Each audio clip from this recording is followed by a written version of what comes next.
ಅನ್ನುವಂಥ ಅರ್ಥದೊಂದಿಗೆ ನಾವು ಪ್ರಾರಂಭ ಮಾಡ್ತೀವಿ. It is nothing but unite get together, union of our self, union with the nature, union of body, mind and spirit. That is called yoga. ಯೋಗಕ್ಕೆ ತೊಡೆಗಳ ಪಕ್ಕದಲ್ಲಿ ಇಟ್ಕೊಳ್ಳಿ. ಮುಂದೆ ಮೊಣಕೈ ವೃತ್ತಾಕಾರವಾಗಿ ತಿರುಗಿಸುವ ಒಂದು ಕ್ರಿಯೆ. ಎರಡು ಪಾದಗಳಿಗೆ 1 ಅಡಿ ದೂರವನ್ನ ಇಟ್ಕೊಳ್ಳಿ. ಎರಡು ಕೈಗಳನ್ನ ಪಾರ್ಷಲ್ ಡೌನ್ ನಿಧಾನವಾಗಿ ರೊಟೇಟ್ ಮಾಡಿ. From front to back. ಮತ್ತೆ ಸಮಸ್ಥಿತಿ. ಅದೇ ರೀತಿ ಎರಡು ಕೈಗಳನ್ನ ಭುಜದ ಮೇಲೆ ಹಾಗೆ ಇಟ್ಕೊಳ್ಳಿ. ಈಗ ರಿವರ್ಸ್ ಡೈರೆಕ್ಷನ್, ಫ್ರಮ್ ಅಪ್. ಹಾಗೇನೆ ಉಸಿರನ್ನ ಬಿಡ್ತಾ ನಿಧಾನವಾಗಿ ಕೈಗಳನ್ನ ಕೆಳಗಿಳಿಸ್ತಾ ಬನ್ನಿ. ನೀವು ಯಾವ ಡೈರೆಕ್ಷನ್ ಅಲ್ಲಿ ಕೈ ಎತ್ತೀರೋ ಅದೇ ಡೈರೆಕ್ಷನ್ ವಾಪಸ್ ಬಿಡಿ. ಮತ್ತೆ ಎರಡು ಕೈಗಳನ್ನ ಮೇಲೆ ಎತ್ತಿ, ಕೈ ಭುಜಗಳು ಮಾತ್ರ ತಿರುಗಬೇಕು, ಸೊಂಟದ ಟ್ವಿಸ್ಟ್ ಆಗಬೇಕು. ಮತ್ತೆ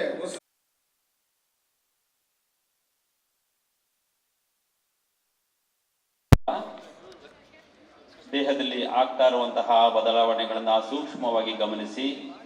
ನಮಗೆ ಅಂತಿಮ ಸುತ್ತು ದೀರ್ಘವಾಗಿ ಉಸಿರು ತಗೊಳ್ಳಿ.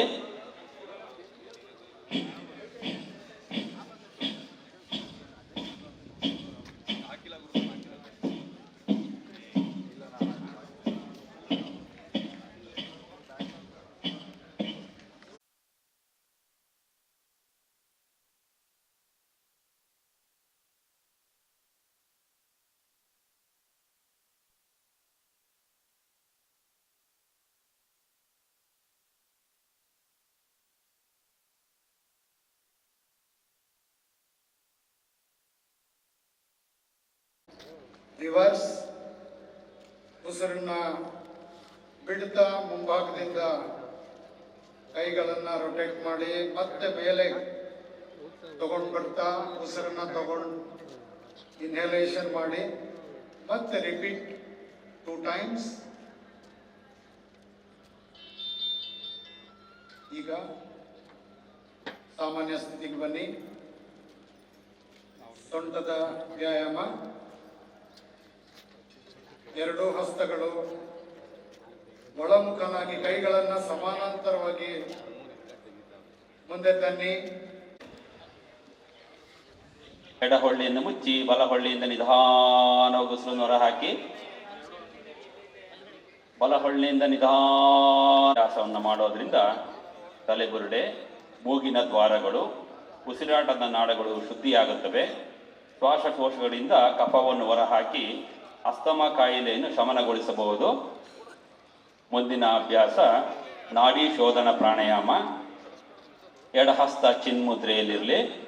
ಬಲಹಸ್ತವನ್ನು ನಾಸಾಗ್ರ ಮುದ್ರೆ. ಹೆಬ್ಬೆರಳಿನಿಂದ ಬಲಹೊಳ್ಳಿಯನ್ನು ಮುಚ್ಚಿ ನಿಧಾನವಾಗಿ ಎಡಹೊಳ್ಳಿಯಿಂದ